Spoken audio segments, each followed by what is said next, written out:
lives on the surface of the skull's bodies is what gives them their power. Similar to my children who live in my skin. I modified the parasites I isolated from the body of that old man, differentiating them with various abilities.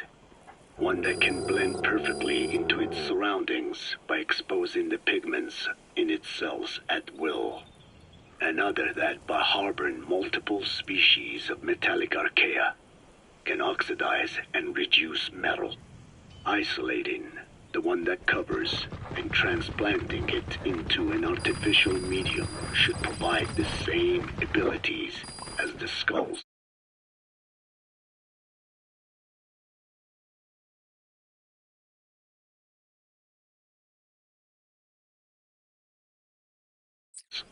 But they can only subsist within a human body.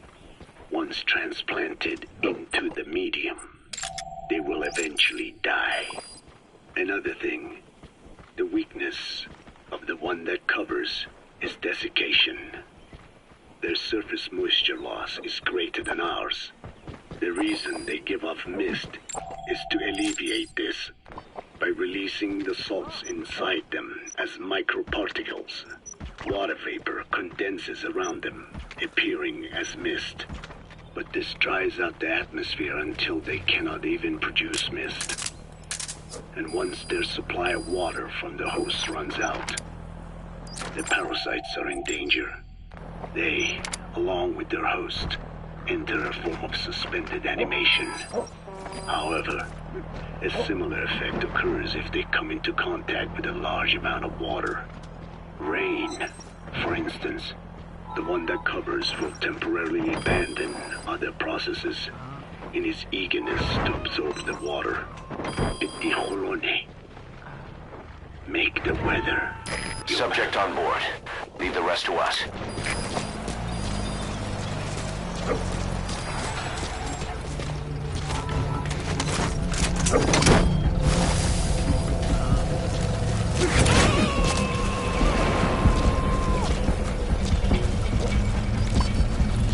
You gotta extract him.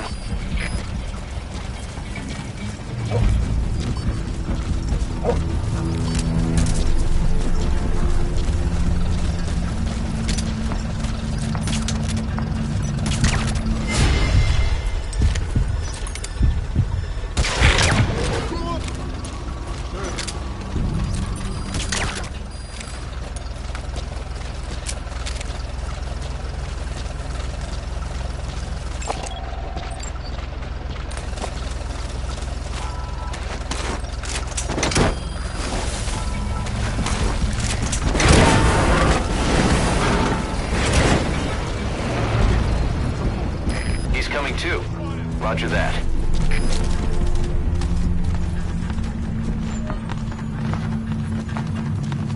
Эй, смотри! Какому?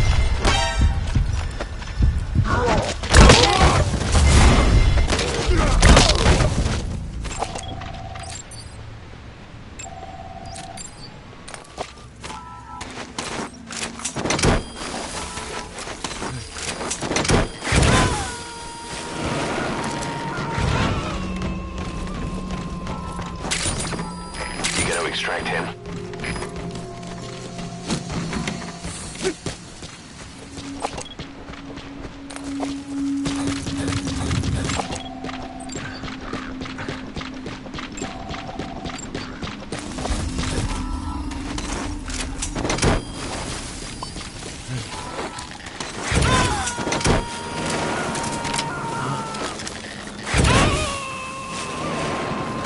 He's coming too. Roger that.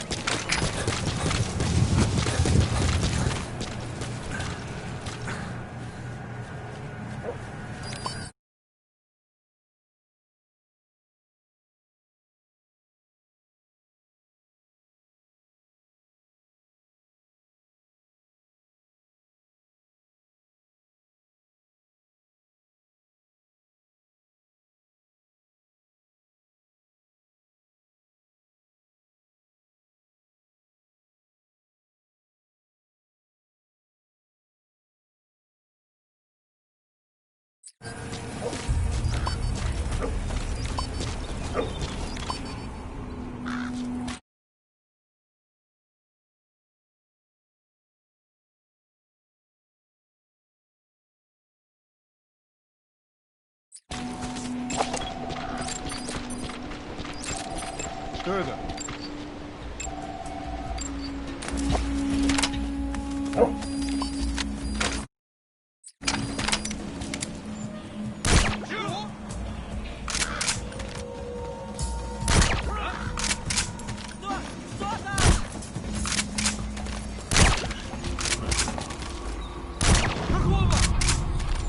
Что такое? Солдат упал!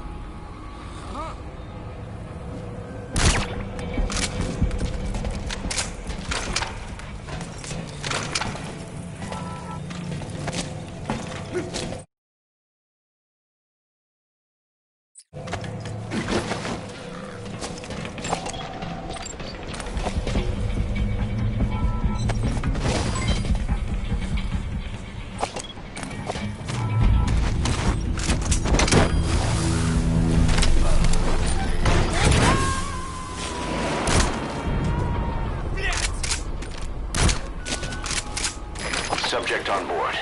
Leave the rest to us.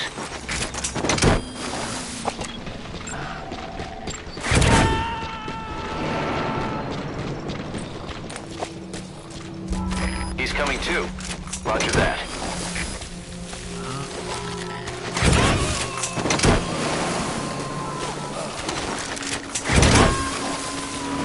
You gotta extract him.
I barely recognize you, Colonel. Skullface used your thirst for revenge against Big Boss, did he?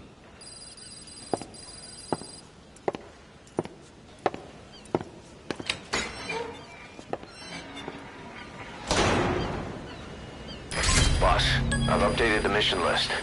We've received some new job offers. The details are on your iDroid.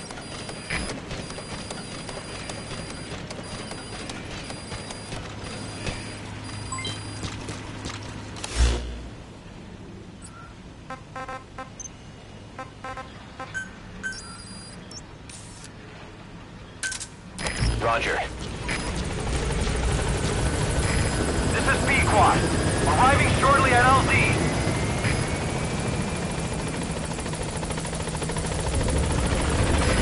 This is B-Quad. On station at LZ.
contract comes from the People's Movement for the Liberation of Angola, also known as the MPLA. The PF at Ditati Abandoned Village has been supplied with walker gears. Your job is to eliminate them all. Destroy them, extract them, whatever you see fit.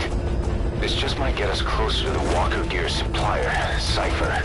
Good luck, boss.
Targets have been deployed to that outpost.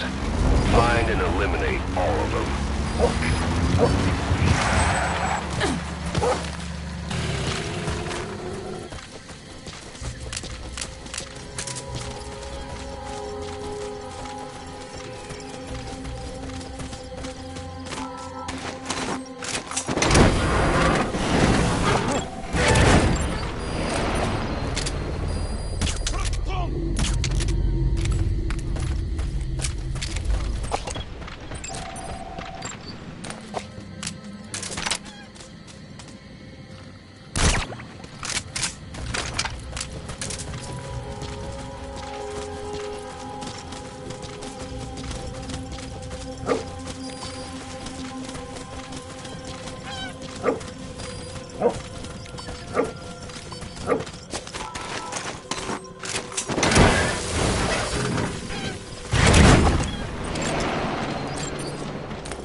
Stop!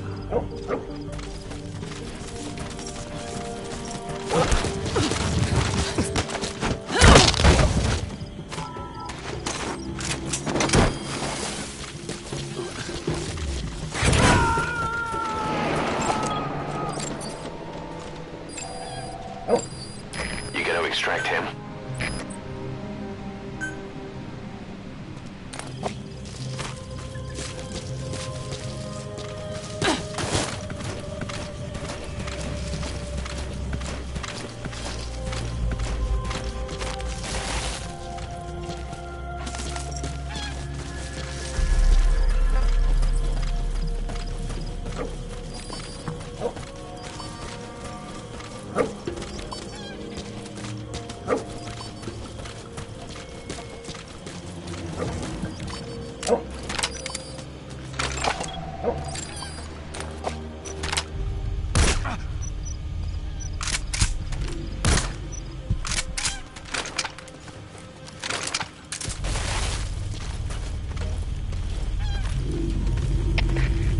Dit is Delta 6. Iets moeite waard om uit te checken. Stuur bevel. Over.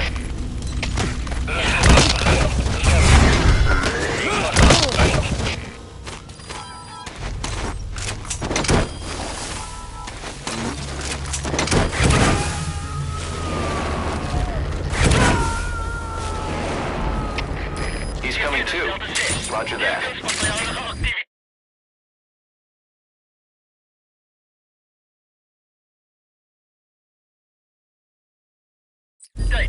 Verskaap securiteit. Oor. Help! Er is CP. Uit.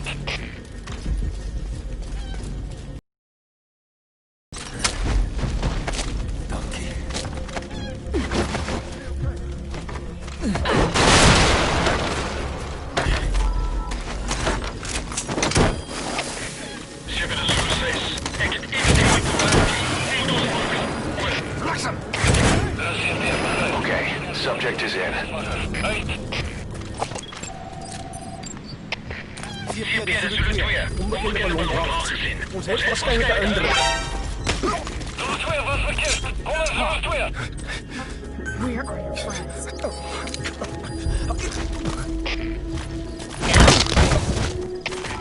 CP is Zulu 6. Vermoedelijke indrukken. Wees opgereed met je aanslag. Oor. Er is CP begrijp. Bespied die omgeven. Uit. You gonna extract him?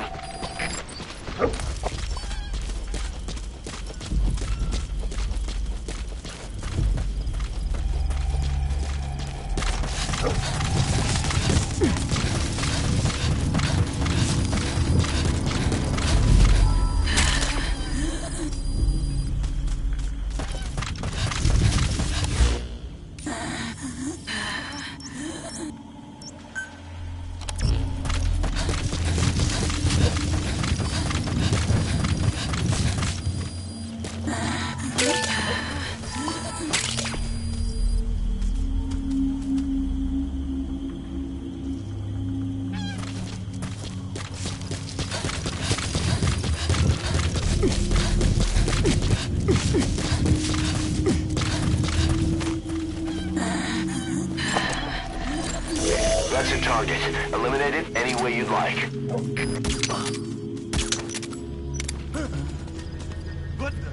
Let come on!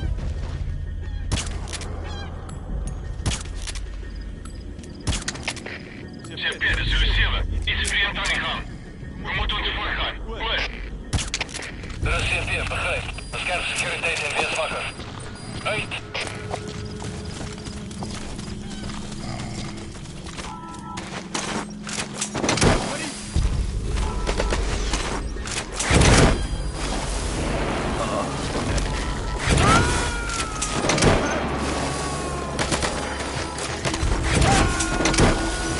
Subject on board. Leave the rest to us.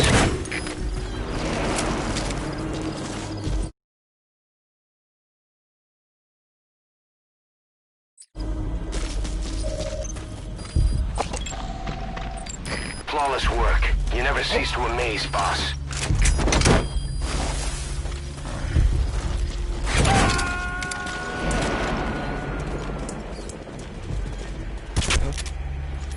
He's coming too. Roger that. Help!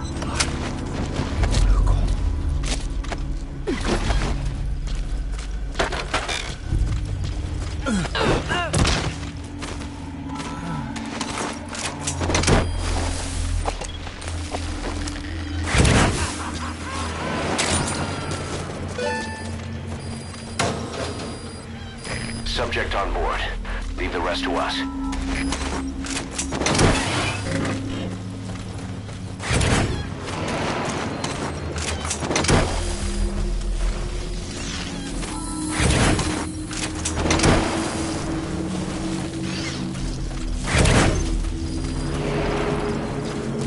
Nice work. Keep it up. Great. No targets remaining. Your objective's complete. Exfiltrate out of the hot zone by chopper or on land.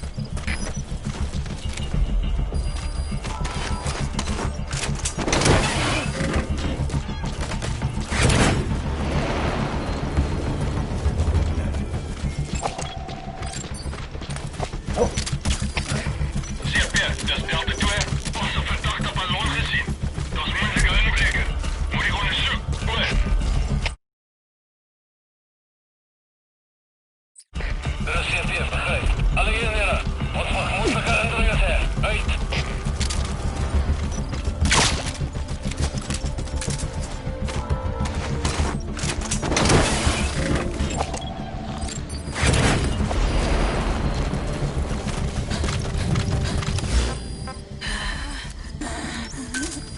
Roger. Roger.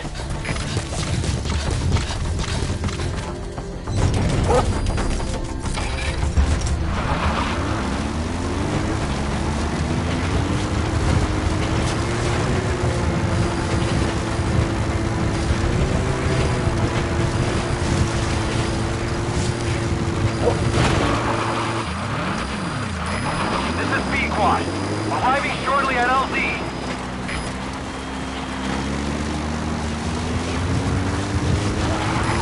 This is Pequot. Have arrived at LZ. Will stand by.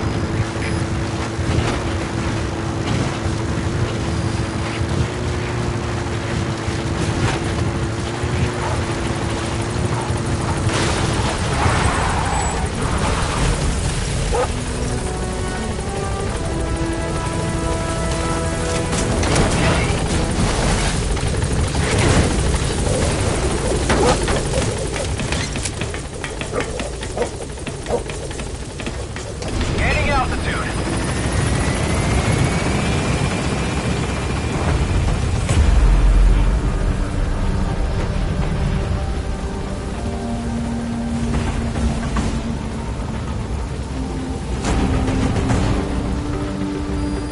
That's it. We've made it out of the hot zone.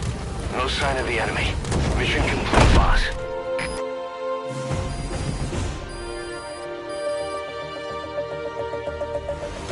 Mission complete, and how? They're gonna tell stories about this one, boss.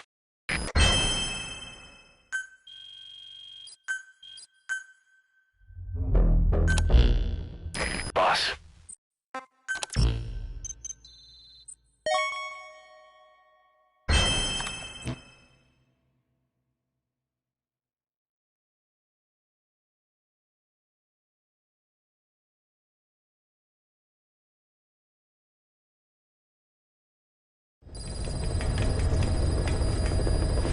Boss, about that AI pod you retrieved from Emmerich's research facility. Guess what we found inside? A corpse.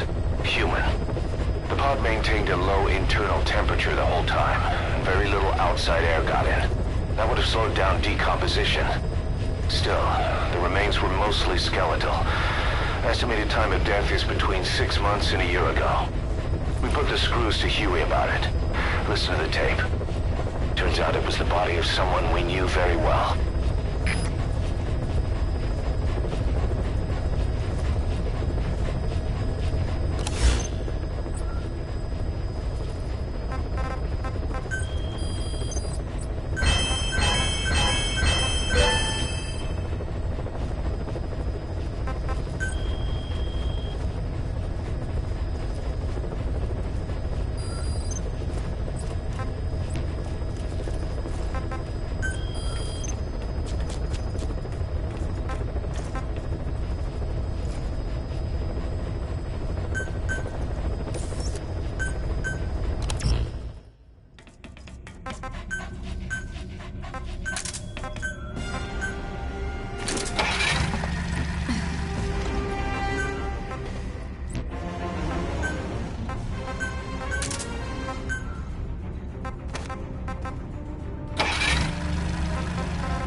steal an entire truck from a PF convoy. We don't have a fix on the truck we want, but the intel team has spotted the unit that's been tasked with escorting it. They're stationed at the guard post to the north of Nova Braga Airport on the Savannah. The rendezvous with our target will be any time now. Start by heading to that guard post. Then follow the escort unit. It should lead you right to the target truck. Boss, extract them from the mission area. You can check the target details on your iDroid.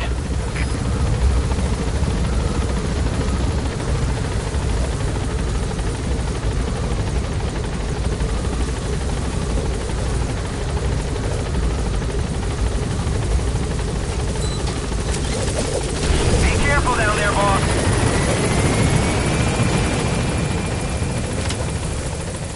Quiet.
Boss, come in. Boss?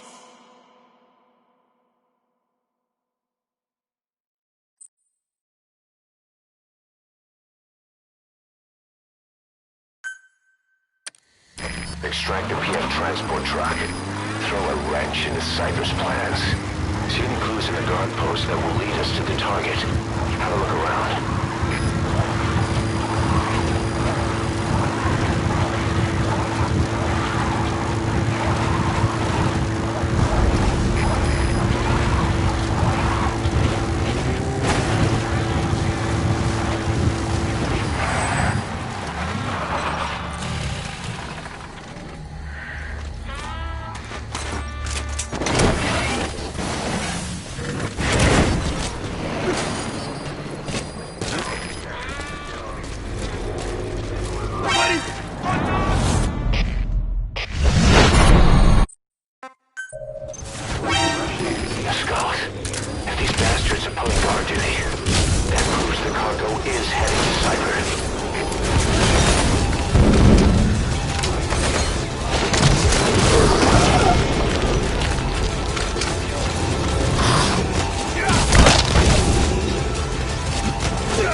The target's been destroyed.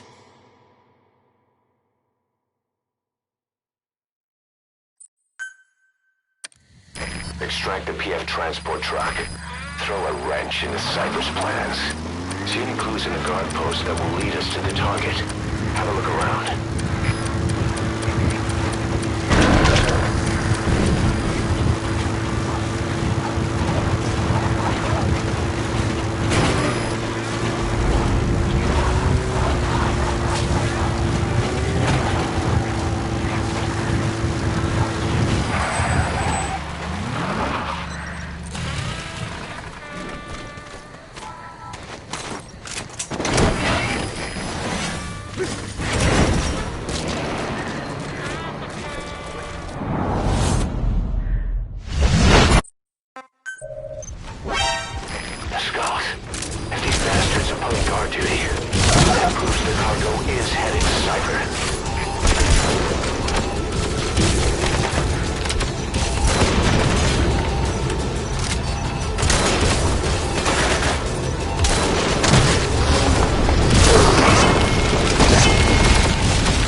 What happened? Boss!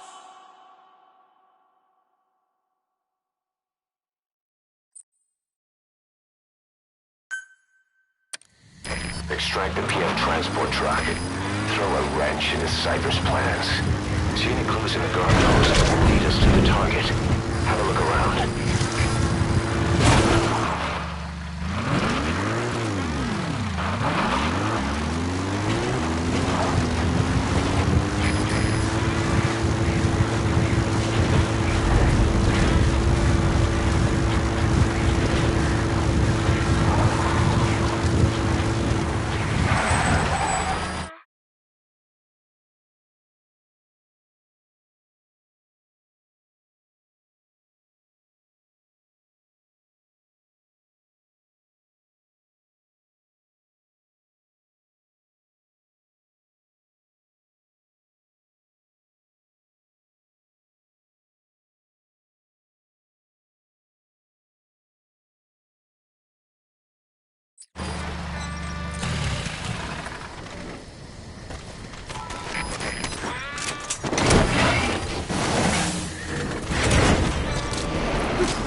Bitte gangtijd.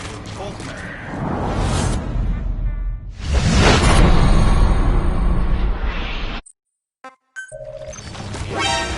Scott, if these bastards are pulling guard duty, that proves the cargo is headed to Cypher.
Extract the PF transport truck.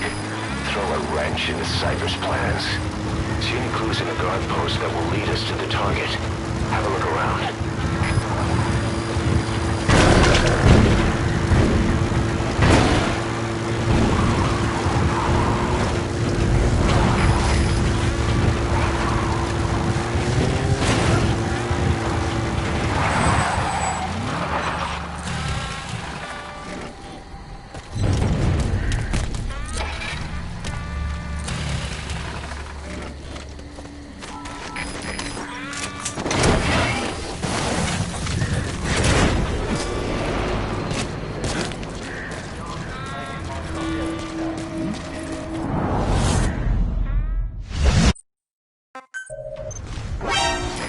Scott, if these bastards are pulling guard duty, that proves the cargo is headed to Cypher.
The target's been destroyed.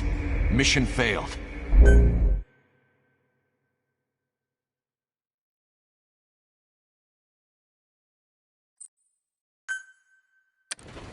Extract the PF transport truck. Throw a wrench into Cypher's plans. See any clues in the guard post that will lead us to the target. Have a look around.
Your objective. Now get out of the hot zone.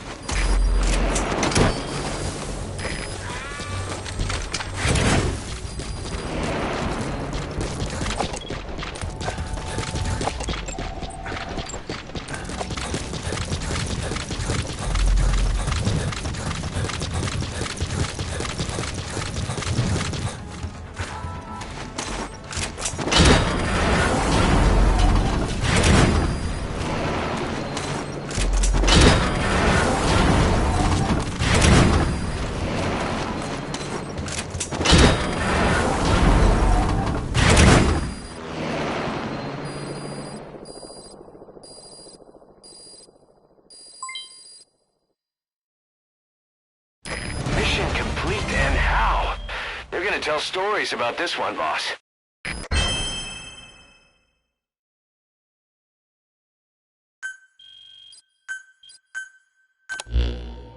Boss.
It's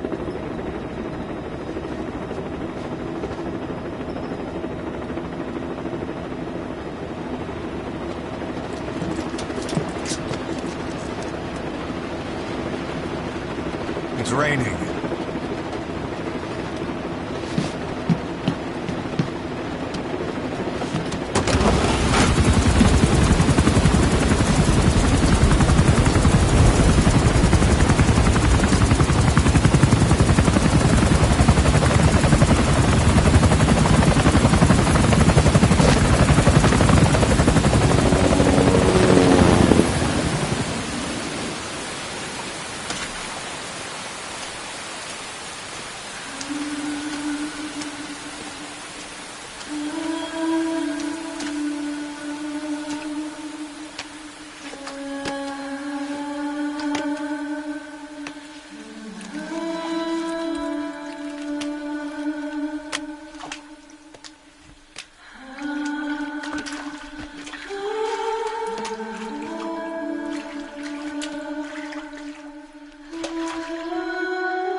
Roger.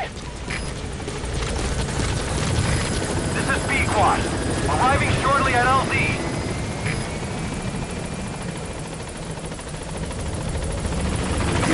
This is B-Quad. On station at LZ.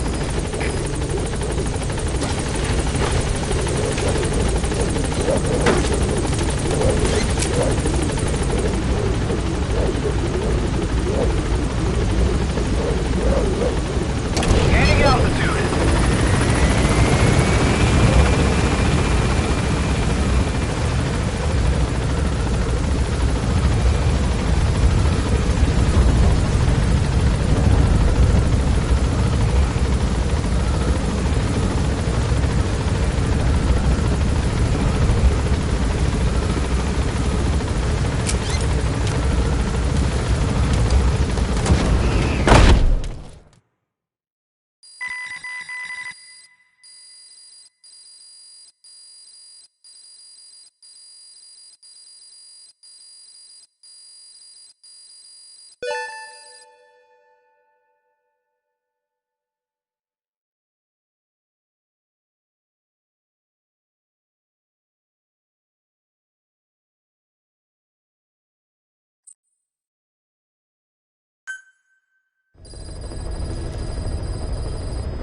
something I've been wondering.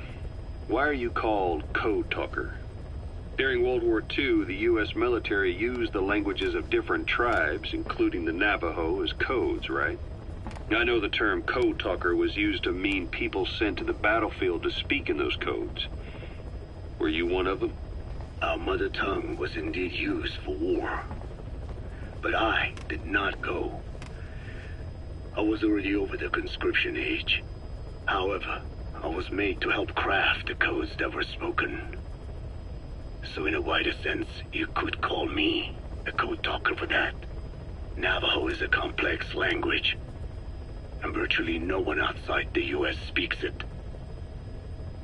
They must have thought it was the perfect language to use as a code. Yeah, in the end, the Japanese never cracked it. The cipher is king in information warfare. Of course, they didn't simply speak in Navajo.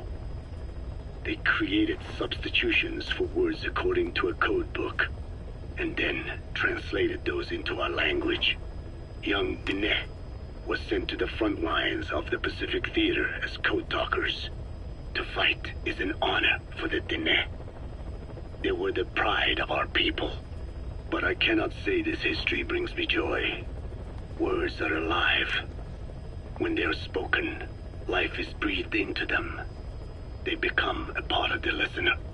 Our words were transformed into lifeless ciphers and used for war. This, after the Black Ana spent generations suppressing the language. Yeah, I'm sorry. I guess we shouldn't be calling you Code Talker, huh? No, I do not mind. The reason Skullface called me Code Talker was because I also am responsible for coding language into the vocal cord parasites. I am the same as those young warriors, used for a cipher's sake. I must never forget that. The name, Code Talker, is a lesson carved into my being. You said Skullface ordered you to weaponize the vocal cord parasites. But you also said he wasn't the reason. And he wasn't. I was seduced by the parasites. That is a fact. How? You mean from your curiosity as a scientist? That I cannot deny. But there is more to it. The story goes back to the 19th century, to my earliest memory. One day, a man from the government visited our Hogan, our home. I cried as he yanked me from my mother's arms and took me away to an Indian boarding school. From that day forward, I became George. This was the name my teacher gave me. I was forced to give up my Diné name, forbidden from speaking anything but English. If we dared utter a word of filthy Navajo, the teacher made us eat a bar of soap.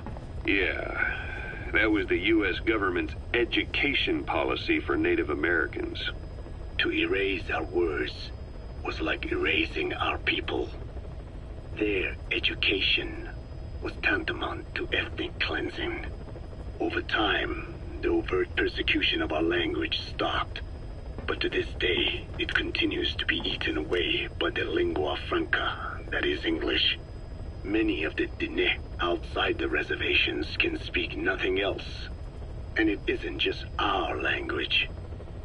Across the world, minority languages are being destroyed by dominant languages. Many are on the verge of extinction. Enter the vocal cord parasites. Yes. I began thinking that minority languages needed some sort of deterrent against dominant languages. In order that their peoples and cultures would survive. It was then that I came across literature at the Foundation claiming that man acquired language thanks to a type of parasite, one that distinguishes between languages as a precursor to reproduction. If I could just resurrect it, make it more pathogenic, I would have my deterrent against English.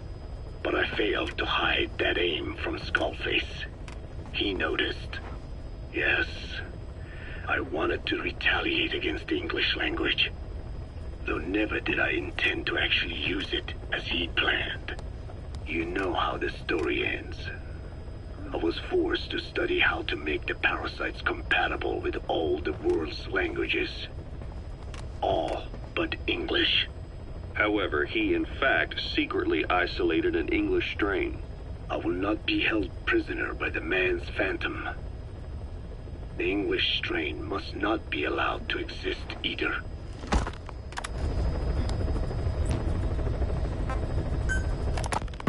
Skullface has finally burned out. The world is rid of his existence at last. Was he still alive? You could say that. But you could also say he'd been dead for decades. What's that supposed to mean? Biologically speaking, it's hard to say how much was his life. Side effects from the treatment? No. The primary effect. Keeping a dying host alive as long as possible. That is the whole point. But in the end, he grew too dependent on his children. As if he had any other way to keep on living. He first underwent parasite therapy before the Soviet Union became his home. His body was horribly burned.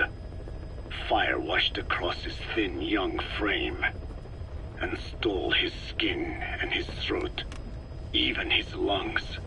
Only through repeated therapies could the parasites keep him alive.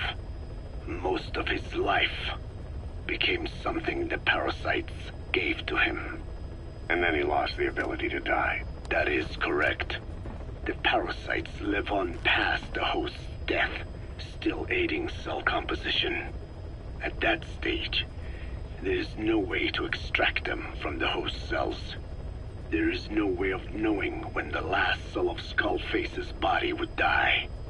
The only choice was to burn the whole thing.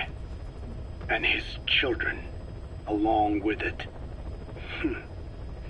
And I am one to talk. When my life is snuffed out, I expect you to treat my body the same way. And when I burn, I will truly be one with my children for the first time. You say there were 3 English vocal parasites. According to Skullface, yeah. Skullface had 2 of the English strain with him. You burned both of them. There was an oil fire. I tossed him in. So that just leaves 1. And you tell me Skullface said he used it. He said it was very close to me. Very close. One of your comrades, or someone ordered to kill you. Or he could have been speaking metaphorically. Metaphorically? Close to your spirit, close to your heart. Someone who either loves you or despises you. The second one makes a long list. Whichever it is, act with caution. Skullface implanted someone with the English language strain. Who it is irrelevant. Why? I tell you what Skullface really meant. Very close to you means you will be exposed. All the infected here have been given the Wolbachia. Even if the vocal cord parasites infect them now, they cannot reproduce. But if there's a different host among us, host to the English strain. If that were the case, we'd see the symptoms. What about the non-English speakers? We have plenty of those, but the staff use English as a common language. But if that someone has not spoken English yet, and begins to speak it now, there'd be another outbreak. The final mating pair of the English strain must be found immediately. Skullface is gone, but his threat still remains. On this base, do you see what the final mating pair is? With him dead, those parasites are the stain he wished to leave upon the world. His thirst for vengeance. In the flesh. Think. Does anyone here bear a grudge against you? Who would target you, specifically? The ethnic cleansers that Code Talker mentioned, they weren't Skullface's true goal. All we have is circumstantial evidence, but here's my theory. It was Cypher who started developing the vocal cord parasites as bioweapons, parasitic weapons, and Africa was the testing ground for them. As Code Talker said, their purpose is the ethnic cleansing of only those who speak a particular language, so they could do a weapon of mass destruction to eradicate specific groups, races, ethnicities, or colonies by the language they speak, or a kind of absolute language control. Or maybe a tool for those arrogant fools to build some misguided utopia. I can see plenty of uses for them. However, in practical terms, they wouldn't be as dangerous as you'd think. Counteracting the parasites is easy, after all. Cut them out of your throat to save your life, or just don't talk. That also prevents the infection from spreading. So if the international community were to find out about them, they'd no longer be the threat they were conceived to be. In which case, their targets would be limited to minority groups as a deterrent or a terrorist tool. It's hard to imagine Cypher developing something like that as a main weapon for their arsenal. That leads me to think we've only tugged on one little thread in Cypher's grand tapestry. An obscure corner of their work, possibly forgotten altogether. In any case, things changed when Skullface was forced to relocate to Africa and he saw that thread dangling. All the time he continued that research, he was secretly following his own agenda. The ethnic liberator parasites, his English language strain. Skullface said there were only 3 samples of the English language strain parasite, and I think we can believe him. Bringing his ethnic liberator's plan to fruition depended on creating an English version of the vocal cord parasites at all costs. But an English strain would have been useless to Cypher. Worse, it could have destroyed everything they'd built. It was the one type they couldn't allow. That means Skullface was forced to develop his English strain out of sight of Cypher's network. Naturally, he couldn't use the greenhouse facility Cypher had set up and filled with guinea pigs. Skullface must have found some secret place to create his precious few English parasites, hiding all evidence like a man cheating on his wife. Somewhere, an entirely standalone environment. And when his plan entered its final phase, he must have made the place disappear. Some little room, could be anywhere, but now nowhere at all. We'll never know where he did it, but to elude Cypher's surveillance, it couldn't have been big. I believe Skullface was telling the truth. There were only ever 3 samples of the English language strain. Why activate Sahelanthropus in Afghanistan? This is how Skullface wanted things to play out. The Soviet Union secretly develops a new type of nuclear weapon and successfully deploys it in Afghanistan. Revealing the existence of Sahelanthropus results in a return to the glory days of the Cold War. The threat it poses reignites the nuclear arms race between the world's major powers. The demand for nuclear weapons increases around the globe. What if you then introduced a nuclear weapon anyone could get their hands on? Non-nuclear nations, militant groups of all shapes and sizes, they'd all jump at the chance. Sahelanthropus was a marketing tool to sell nukes all around the world. But I think it's safe to say that plan was stamped out before it got up and running. The world's intelligence agencies never did turn up anything conclusive on it. After all, Sahelanthropus vanished before word could spread. Everything that's happened is already a fading memory, never to join the pages of history. Except for Cypher. Cypher won't forget. They'll already be working on something, quietly, beneath the surface. They'll use the pieces of data scraped together from this incident to build their own bipedal weapon. It'll take them a long time to complete it, but for now, the greed sector have found their new life's work. We'll have to be ready too.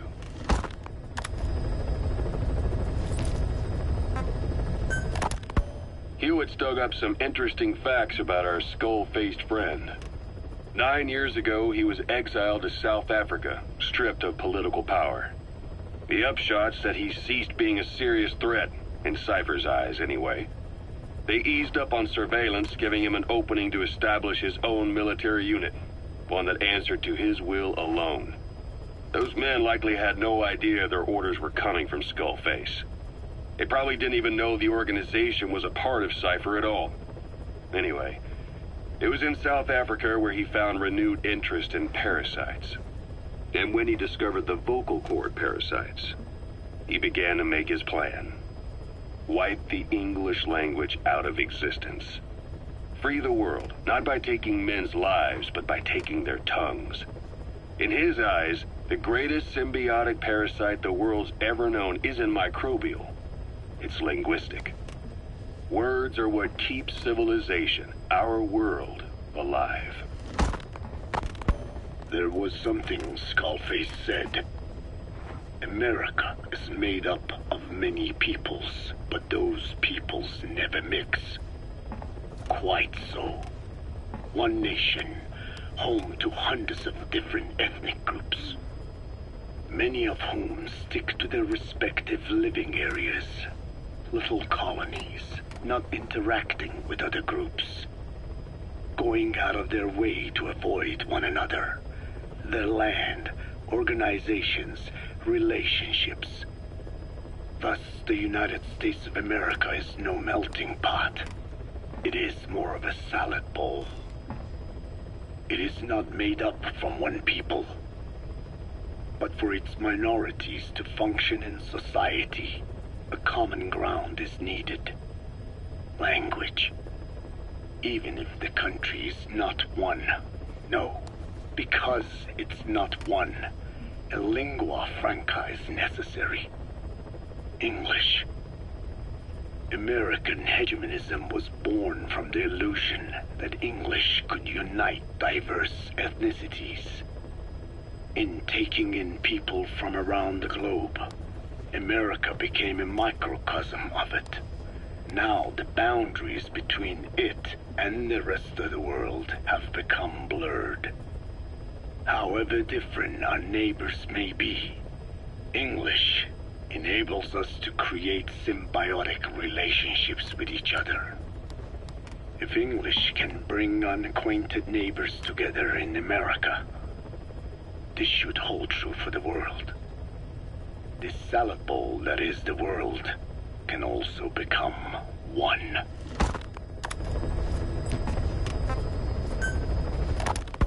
A ruler's greatest wealth is not money or land. It is the number of individuals under his control. Subjects who work, consume, are there to be used as pawns in war. For a capitalist ruler, his people's power becomes his power. You are the same. With your diamond dogs, you spin it with your speeches. But what you're doing is bringing as much talent as you can into your little domain. Every person another feather in your cap. Yes. Since ancient times, every civilization's ruler has had the same idea. When people unite under one will, they become stronger than the sum of their parts. And the one will is the ruler's will. And what do rulers use to bring people together? Language. In the Old Testament, it is written that only one language was spoken in Eden. A shared tongue that united all of humanity. Mankind eventually grew aware of its power and harnessed that strength to build a tower to the heavens. The mighty Tower of Babel. This angered God, who splintered the language of man, and the tower was never completed. Languages emerged, and the earth was divided as men went their separate ways. Every age is the same. A ruler's first order of business, after conquering new land, is to force his tongue on its people. Ancient Rome, Napoleon, and now Zero. English is wreaking havoc around the world right now. The British Empire tilled the land with war as its hoe, then began planting the seed that is English. Eventually, American capitalism became the new instrument. To play its game of wealth, you only had to abide by one rule: English. By exploiting people's desires, English has become a leash that people gladly wear around their necks, it would seem.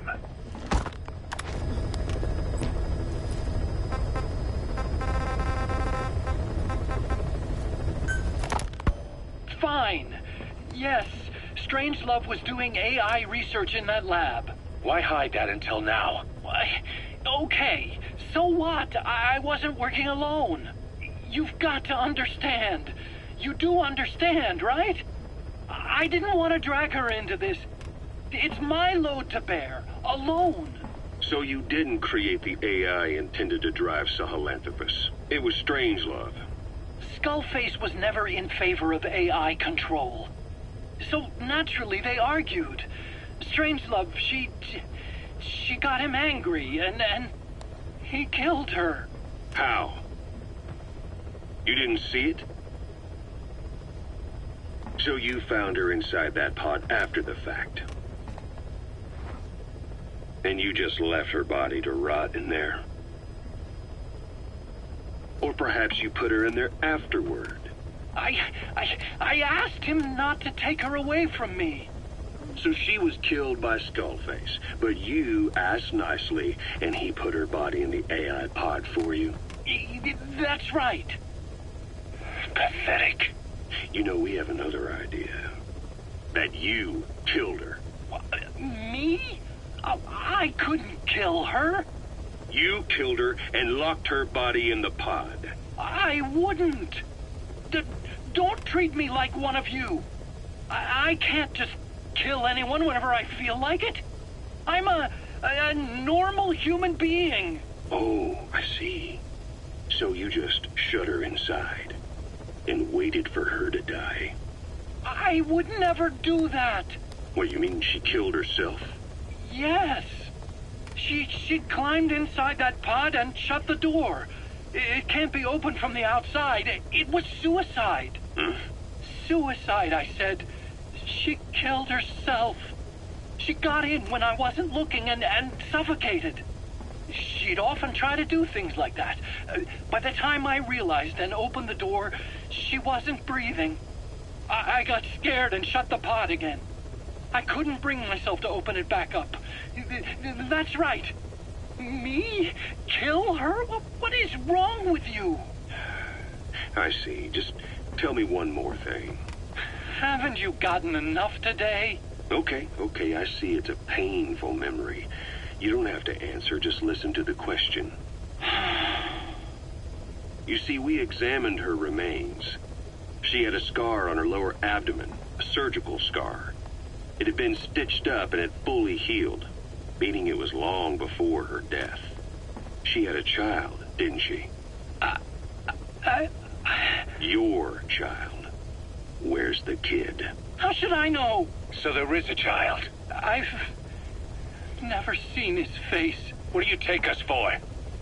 They took it all. Even my child. I didn't even know he'd been born. I lost everything. How old would he be?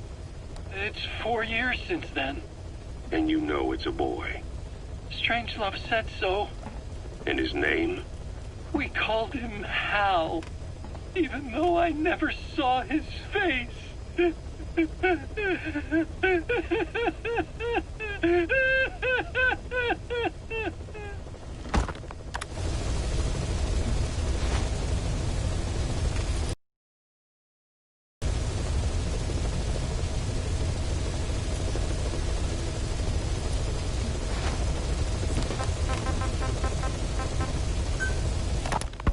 You mentioned that the man on fire was crushed under Sahelanthropus in its hangar.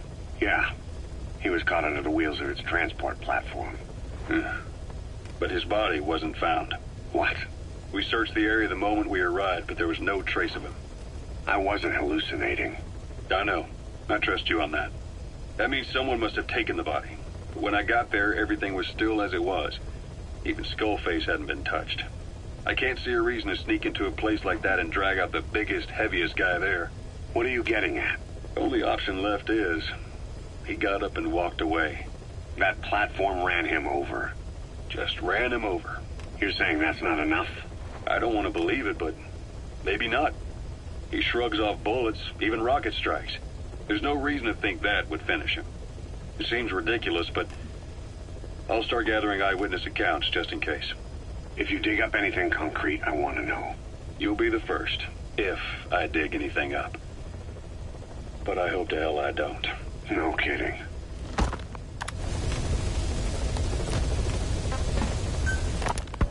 Volgan, the GRU colonel, was burned alive with the Shagohod during Operation Snake Eater 20 years ago.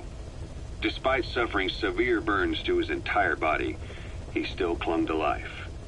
After you left Seleniarsk, Volgan's body was taken to a research institute in the outskirts of Moscow. But modern medicine couldn't explain why he was still alive. Not that the colonel was any ordinary man to begin with. That constant electric current he had running through his body that he could unleash at will. To be honest, I was always uncomfortable around him. Thought I might get electrocuted just by standing nearby. The institute studying him was tasked with investigating and developing human paranormal abilities. The comatose Volgan was used to further the Soviet Union's research into such abilities. But not long ago, the facility burned to the ground. And Volgan's body was never found among the rubble, even though the fire started in the room where they were keeping him. This occurred at around the same time you woke up.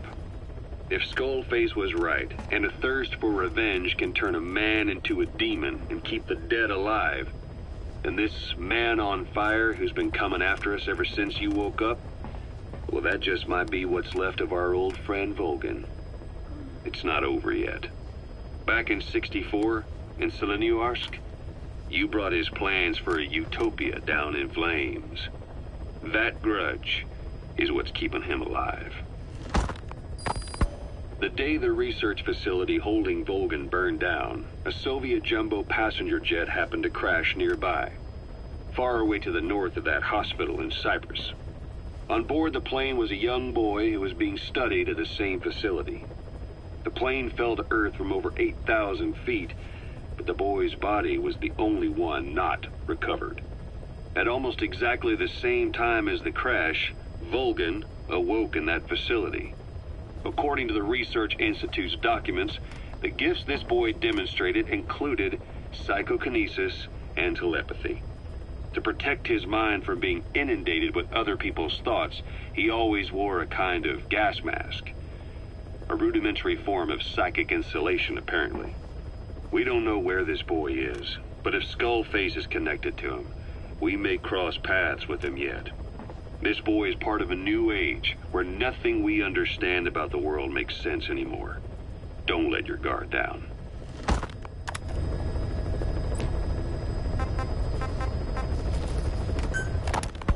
So what were they doing at Enzoya Badia, Baloo? That facility with all the people laid out in rows?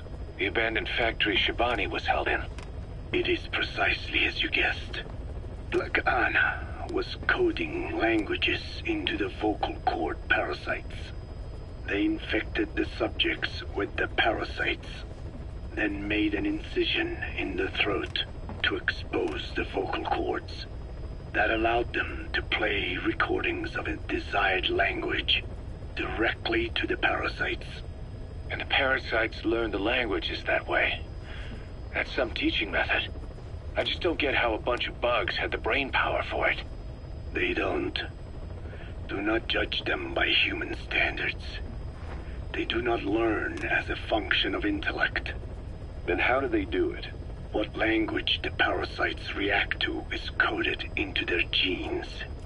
You could expose the Japanese strain to English for years, and it would never learn the language and react to it. The pronunciation, rhythm, and structure are different. But what about, say, Spanish and Portuguese? Linguistically, the two are very close, Yeah, they're both Ibero-Romance languages. Even so, a Spanish language mating pair exposed to Portuguese will not copulate. Only when they hear Spanish. Only then. And the majority of their offspring will be the same. So it's a literal case of a mother tongue. But if that's so, I don't see how the different strains can be created in the first place. Well, among the many thousands of offspring, there may be just a few that react to Portuguese. You're talking about mutations. Correct. Playing the tapes helps to identify the mutant strains. Those specimens are then isolated and bred with one another. From their children, specimens that react more strongly to Portuguese can again be selected and bred. Repeating this process creates a strain that reacts solely to Portuguese and never to Spanish. Mutation and selection. No different to breeding roses. So you kept increasing the change over the generations, adapting them to languages from all over the world. Must have taken a hell of a lot of patience. More like patience. Just how many died for this? There's something I still don't get. In order to tell which larvae will react to Portuguese, you'd have to let them develop and then see which copulate. That means you'd need tens of thousands of guinea pigs. There's no way you could do that in a facility that small. For normal, selective breeding methods, you would be right. But there is a more effective selection method when training the vocal cord parasites. Go on. It is not only when mating that the parasites listen for language. Shortly before hatching, larvae display markedly increased activity in reaction to particular language. The active eggs can be identified under a black light, so the eggs that react to Portuguese are selectively placed in the throats of subjects. So you see, narrowing down strains that react to the target language is an effective process. Though I'm sure that even so, many lost their lives to create the various strains. Taken against their will into that dungeon. There are two reasons for playing the tapes for the parasites.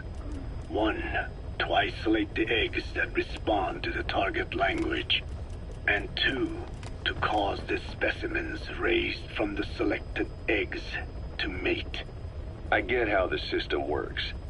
But why do they respond to language before they even hatch? It's not like they can mate from inside an egg. It is because the larvae learn the language before hatching. You mentioned that what language the parasites respond to is hard-coded into their genes, and that they don't have the brain power to actually learn a language. But then you say that the larvae at Nzoia Badia Bulu were learning the languages in the egg. Your story doesn't add up. Your country is home to a unique songbird. The Japanese bush warbler. Sure, what of it? What a beautiful call it has. But no bush warbler can sing it perfectly at the start. As chicks, they can barely chirp at all. They must learn from their parents and other adult birds. Only then can they sing properly and attract females. So naturally, there are individual differences in each bird's call. Though they start on the same footing, each bird is influenced by its teachers. And the parasites are the same? Like the birds, the parasites have a genetic predisposition towards a particular language. But while in the egg, the larvae's ears are tweaked by listening to the voice of the host. This tweaking ensures that the grown parasites will react better to the host's speech pattern. Why would they have an ability like that? Well, there are distinct regional differences within even the same language. Rare is the language that has no unique dialects. Yes, learning the host's speech pattern before hatching attunes the larvae to whatever twist of pronunciation it will encounter. This adaptive ability is what makes them so formidable. I see. So a language requires selective breeding, but the parasites can learn dialects by themselves. Of course, having the egg-stage larvae listen to the tapes in the factory was not meant to teach them. It was more important to use that trait of theirs to identify the mutated strains. As I mentioned earlier. Is that really accurate enough to use as a weapon?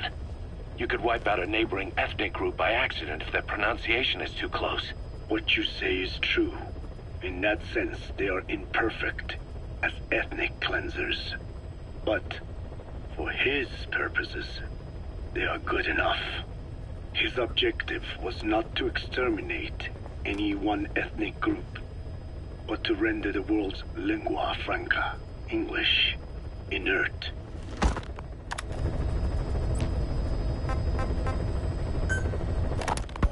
I just received word from the R&D team and the transport team out of Afghanistan.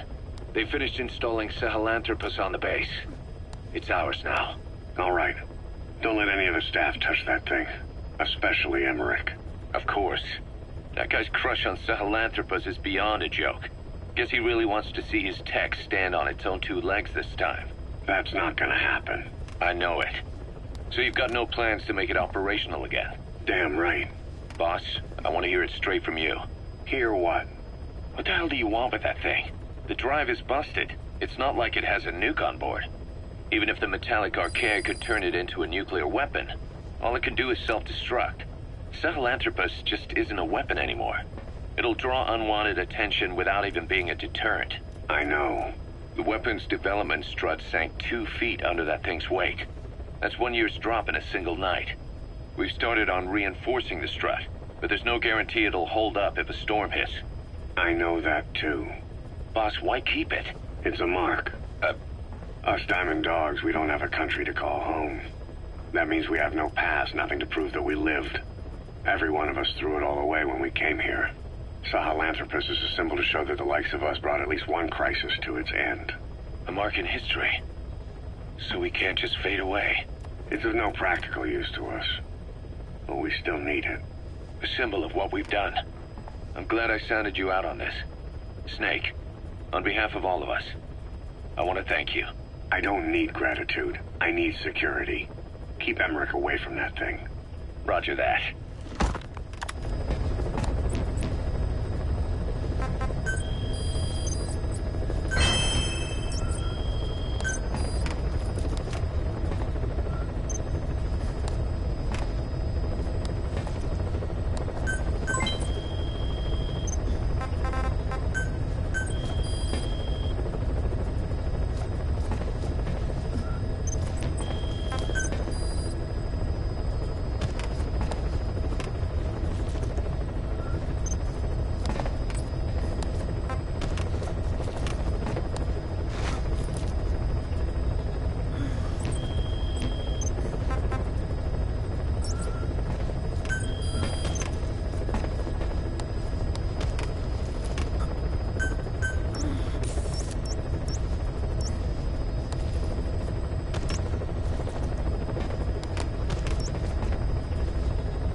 research materials have been packed into 2 containers and hidden in the jungle southwest of the mansion.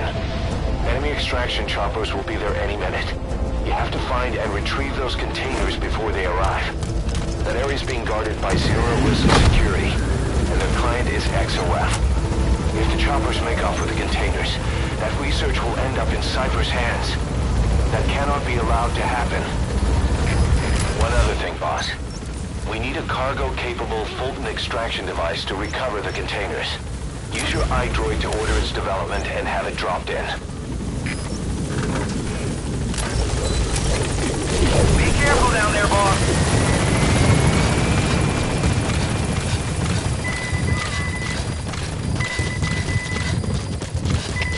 Alle eenheden, speciale waarschuwing. Verdedig je positie. Uit. Boss, looks like they're stepping up security around the targets. Watch yourself.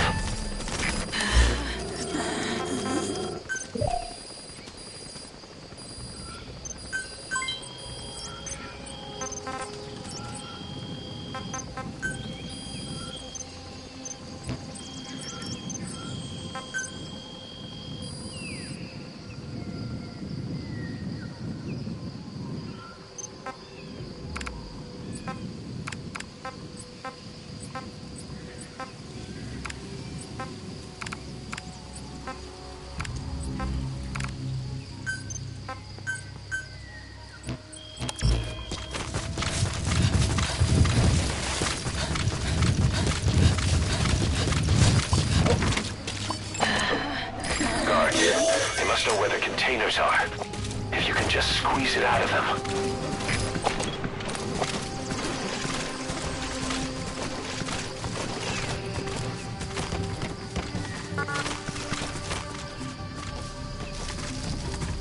Visibility in the jungle isn't great. Watch out. You could run into the enemy at any time.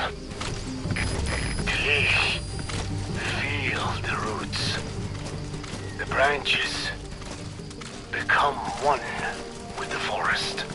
The forest is aware of the enemy's noise. You must be too.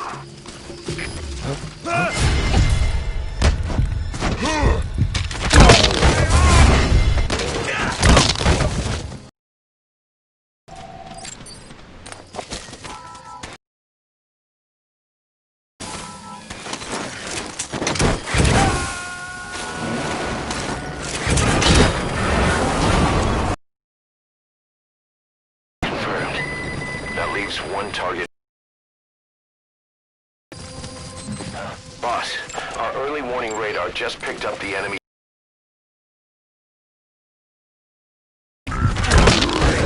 Hurry up and extract the target. You can't go. If we attack XOF now, it'll be a declaration of war against Cypher itself.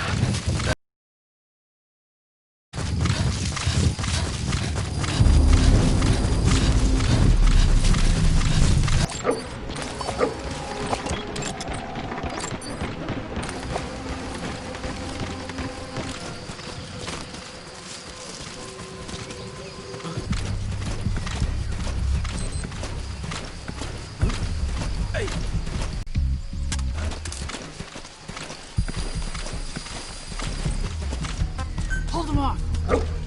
What?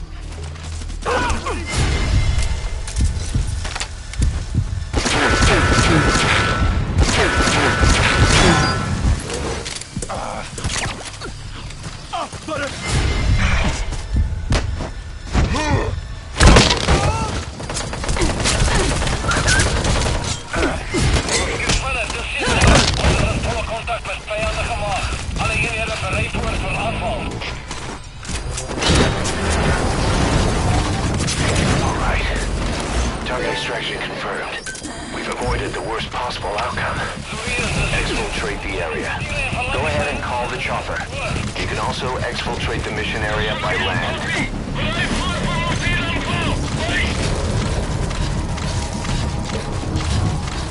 The enemy's noticed the targets are gone.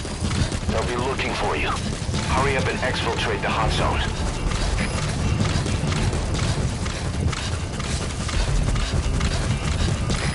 This is Pete. squad. Arriving shortly at LZ. Circuit is down the feed. Circle power equipment. We're speedboats to Dock. This is Speed Squad. On station at LZ.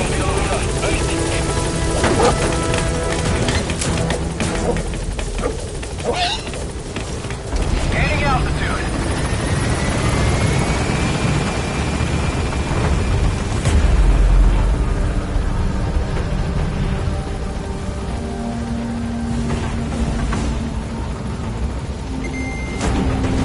Departing. Fuck off. That's it, yeah. That's it. We've made it out of the hot zone. No sign of the enemy. Mission complete, boss. Amazing. Mission complete. That right?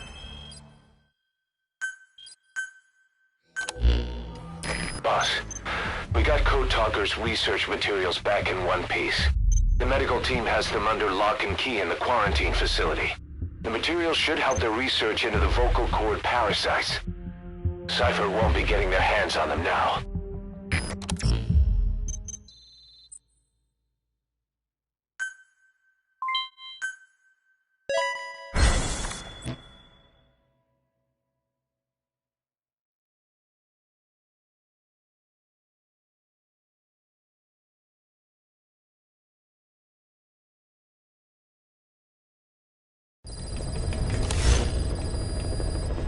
Boss, I've updated the mission list. We've received some new job offers. The details are on your iDroid. Boss, some of the kids we've been keeping here have escaped. We don't know why they ran off, but it may have something to do with Ralph's death. The intel team's looking for them as we speak. I'll add information to your side ops list as it comes in. You need to locate and secure those kids. I'll try to find out what happened.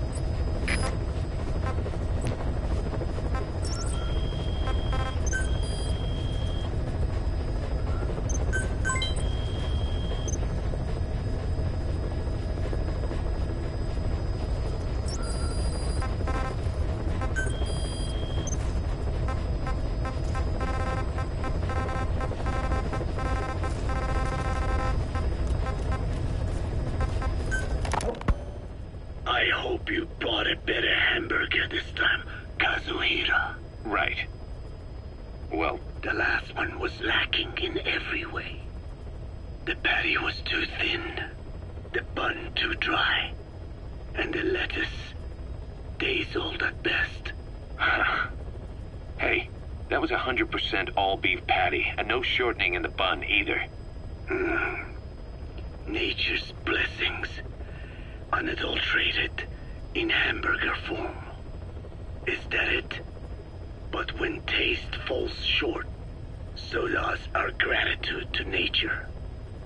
Making such precious blessings unpalatable is sacrilege. I hate to admit it, but I think you're right. I should have known better than to settle for second best. That's why I had him run some more R&D, develop a new burger. In fact, one of our researchers just dropped by with the latest results. Here it is. See how you like this? We shall see indeed.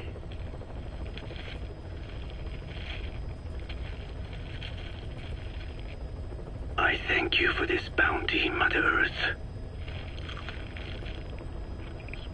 So, what's the verdict? Not bad. And? But it does not hold a candle to what I ate back home. Everyone's a critic. Damn it. I was sure the Kobe beef, but maybe we didn't have enough. If we had any more, we're cutting into our profits. Profits? We'll be taking a loss on every unit. What are you talking about? Huh? Oh, anyway, I'll be back with another round of product. I will be waiting. Did you say product?